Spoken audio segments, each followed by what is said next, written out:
Assalamualaikum warahmatullahi wabarakatuh. Perkenalkan, nama saya Muhammad Hidayatullah. Di sini saya akan menjelaskan tentang sejarah peradaban Islam pada masa Khalifahur Rasyidin. Khulafaur Rasyidin berasal dari kata al-khulafa atau berganti, ar-rasyidin atau mendapatkan petunjuk. Jika menurut bahasa, pengertian Khulafaur Rasyidin adalah seorang yang ditunjuk sebagai pengganti pemimpin Rasulullah atau seorang penguasa yang selalu mendapat petunjuk dari Allah Subhanahu wa taala yang bertujuan untuk melanjutkan perjuangan Rasulullah dalam berdakwah dan menyelesaikan ajaran agama Islam. Khulafaur Rasyidin terdiri dari 4 sahabat Nabi. Khalifah yang pertama yang mengganti Rasulullah SAW adalah Khalifah Abu Bakar As-Siddiq. Khalifah Abu Bakar adalah orang pertama yang masuk Islam dan termasuk salah satu sahabat yang dekat dengan Rasulullah SAW. Abdullah bin Abi Quhafah Al-Tamimi adalah nama lengkap dari Abu Bakar. Kemudian Rasulullah SAW mengganti namanya dengan Abdullah. Gelar tersebut diberikan Rasulullah pada Abu Bakar karena Abu Bakar termasuk orang yang pertama yang masuk Islam. Sedangkan gelar As-Siddiq mengartikan bahwa amat membenarkan. Kepemimpinan Abu Bakar dimulai pada tahun 632 Masehi sampai 634 Masehi. Sebenarnya sebelum meninggal Rasulullah tidak pernah meninggalkan wasiat mengenal kepemimpinannya. Lalu umat Islam dan para sahabat Nabi dengan penuh semangat mengadakan musyawarah dalam mencalonkan beberapa nama dan akhirnya Abu Bakar yang terpilih. Abu Bakar meninggal pada tahun 634 Masehi. Dalam kepemimpinannya Abu Bakar mampu menyelesaikan masalah-masalah yang sedang terjadi dalam tubuh umat Islam. Abu Bakar juga sudah mampu mengembangkan Islam hingga luar Arab. Wasiat yang Abu Bakar tinggalkan ialah menunjukkan Umar bin Khattab sebagai khalifah selanjutnya. Nama lengkap dari Umar bin Khattab adalah Umar bin Khattab bin Nufail, keturunan dari Abdul Uzza al-Quraisy yang berasal dari suku Adi. Suku Adi adalah salah satu suku yang terpandang sangat mulia. Umar dilahirkan di kota Mekah 4 tahun sebelum Rasulullah lahir.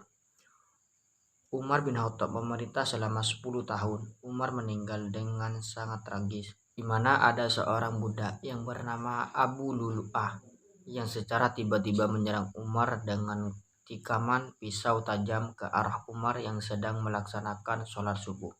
Umar terluka parah dan hanya bisa terdiam.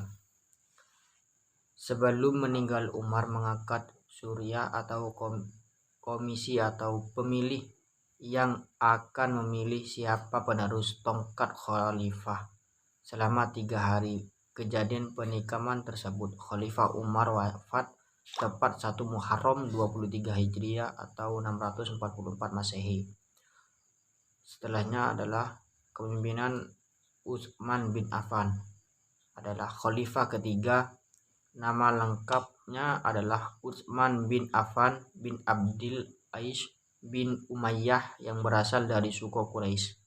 Utsman menaklukkan Islam karena mendapat ajakan dari Abu Bakar, dan Utsman juga menjadi salah satu sahabat terdekat Rasulullah. Khalifah Utsman dalam kepemimpinannya berhasil membuat karya monumental, yakni menyusun kitab suci Al-Quran. Penyusunan Al-Quran ini dilakukan oleh Utsman dengan tujuan untuk mengakhiri peradaban yang sangat serius dalam membaca Al-Quran. Khalifah Utsman wafat pada tahun 35 Hijriah atau 7 Juni 650 Masehi. Utsman terbunuh saat membaca Al-Quran. Selanjutnya kepemimpinan Ali bin Abi Thalib. Ali bin Abi Thalib adalah khalifah keempat. Ali adalah keponakan menantu Rasulullah SAW. Khalifah Ali adalah anak dari Thalib bin Abdul Muthalib. Ia merupakan sepupu dari Rasulullah yang telah ikut dengannya sejak terjadinya bahaya kelaparan yang mencekam kota Makkah. Khalifah Ali adalah khalifah yang memiliki banyak kelebihan. Ia juga termasuk pemegang kekuasaan. Tugas pertama yang dilakukan Ali adalah mewujudkan cita-cita Abu Bakar dan Umar, yakni dengan menarik kembali semua tanah hibah yang telah dibagikan Utsman kepada kaum kerabatnya kepada kepemilikan negara. Khalifah Ali juga merombak struktur dewan pemerintahan pada bagian gubernur. Ia meruntuhkan gubernur yang tidak disukai oleh rakyat. Kepemimpinan Ali berakhir pada tanggal 10 Muharram 40 Hijriah atau 660 Masehi. Khalifah Ali wafat saat 17 Ramadan 40 Hijriah atau 661 Masehi. Khalifah Ali dibunuh oleh Ibnu Maljam, seorang anggota Khawarij yang sangat munafik. Mungkin hanya itu yang dapat saya sampaikan. Selebihnya mohon maaf. Wassalamualaikum warahmatullahi wabarakatuh.